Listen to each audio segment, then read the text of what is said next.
Gens bakun kemai ku bisa tibram tak TV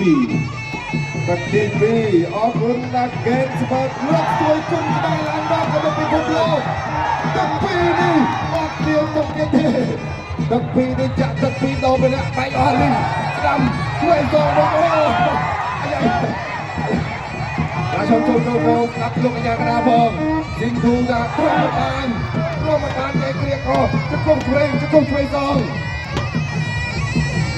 អូយបាក់គាត់ទៅឲ្យទឹកហើយបាត់មានកម្លាំងតែម្ដងអត់ទៅលើឆ្វេងតាមវិញបៃស្ដាំ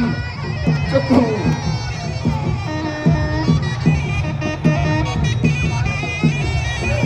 ហើយចូលមួយទៅលើឆ្វេងទាត់ស្ដាំបាទទល់កែងទៅគាត់ជាប់ពុកឆ្វេងហើយចូលទាត់ឆ្វេងទៅដល់ស៊ីនធូយ៉ាប់លោបាទចាប់ទាញចាក់ជង្គង់ពីប្លុកចយបាទមួយជង្គង់លាន់ដាក់ផ្លាក់ហ្នឹងទឹកទី2កាន់តែស្វិតស្វាយតាមរបស់ប្លុកចយកែងឆ្វេងទាត់តាមរបស់ប្លុកចយរៀបក៏ជាប់ជង្គង់របស់ស៊ីនធូជង្គង់ឆ្វេងលោកអាញាក្រាទីដៃញែកទៅក្រាវាយជើងតហើយស្ដាំរបស់ក្លឹបចយរស់ទួអូ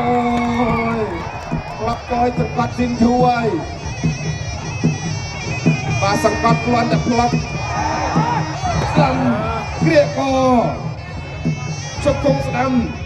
ជង្គង់ឆ្វេងសងវិញជង្គង់ឆ្វេងរបស់ស៊ីនធូចេះតែច្រឡំហៅស៊ីនធូការប៉ັດឈ្មោះគេឡើងពីរោះបាទឈ្មោះគឺរិកគីច័ន្ទវិរៈបាទស្ដាំទៅឆ្វេងសងវិញក៏ស្ដាំរបស់ផ្លុកចយឆ្វេងសងបាទញែកពីលោកអាចារ្យកដាលទឹកទី2ពាក់កណ្ដាលផ្លូវបាទចូលស្ដាំរបស់ផ្លុកចយកែងស្ដាំបាទស្ដាំឆ្វេងសងវិញរបស់ស៊ីនទូឆ្វេងសងវិញអូយបាទគួរចិត្តខ្លាំងមែនតើតបស្ដាំរបស់ផ្លុកចយស្ដាំថែមជើងទៀតឆ្វេងសងវិញឆ្វេងរបស់ស៊ីនទូរៀបកជាប់បាទគោលឆ្វេងរៀងខ្លួន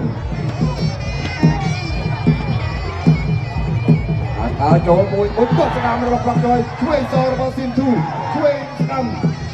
បាទរៀបអត់បែកឆ្វេងរបស់ស៊ីនទូកែងបកទៀតអូយបាទកំណត់ដៃច្បាស់បាទចាំវិញអត់ចង់រកកន្លែងឲ្យទឹកអត់តន់ចាប់ទឹកទេចាំលុយទៅជួងសិនចាប់ទឹកវិញ